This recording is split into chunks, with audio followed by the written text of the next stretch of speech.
Hebrews chapter 12. Therefore, since we are surrounded by such a great cloud of witnesses, let us throw off everything that hinders and the sin that so easily entangles, and let us run with perseverance the race marked out for us, fixing our eyes on Jesus, the pioneer and perfecter of faith. For the joy that was set before him, he endured the cross, scorning its shame, and sat down at the right hand of the throne of God. Consider him who endured such opposition from sinners, so that you will not grow weary and lose heart. In your struggle against sin, you have not yet resisted to the point of shedding your blood. And have you completely forgotten this word of encouragement that addresses you as a father addresses his son? It says, "My son, do not make light of the Lord's discipline, and do not lose heart when he rebukes you. Because the Lord disciplines the one he loves, and he chastens everyone he accepts as his son." Endure hardship as discipline. God is treating you as his children. For what children are not disciplined by their father? If you are not disciplined, and everyone undergoes discipline, then you are not legitimate, not true sons and daughters at all. Moreover, we have all had human fathers who disciplined us, and we respected them for it. How much more should we submit to the Father of spirits and live? They disciplined us for a little while as they thought best, but God disciplines us for our good, in order that we may share in his holiness. No discipline seems pleasant at the time, but painful. Later on, however, it produces a harvest of righteousness and peace for those who have been trained by it.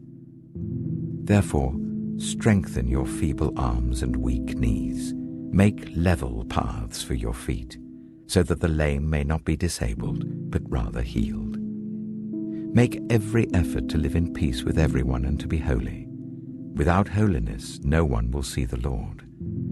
See to it that no one falls short of the grace of God, and that no bitter root grows up to cause trouble and defile many. See that no one is sexually immoral, or is godless like Esau, who for a single meal sold his inheritance rights as the oldest son. Afterwards, as you know, when he wanted to inherit this blessing, he was rejected. Even though he sought the blessing with tears, he could not change what he had done. You have not come to a mountain that can be touched and that is burning with fire, to darkness, gloom, and storm, to a trumpet blast, or to such a voice speaking words that those who heard it begged that no further word be spoken to them, because they could not bear what was commanded. If even an animal touches the mountain, it must be stoned to death. The sight was so terrifying that Moses said, "I am trembling with fear." But you have come to Mount Zion, to the city of the living God, the heavenly Jerusalem. You have come to thousands upon thousands of angels in joyful assembly, to the church of the firstborn, whose names are written in heaven.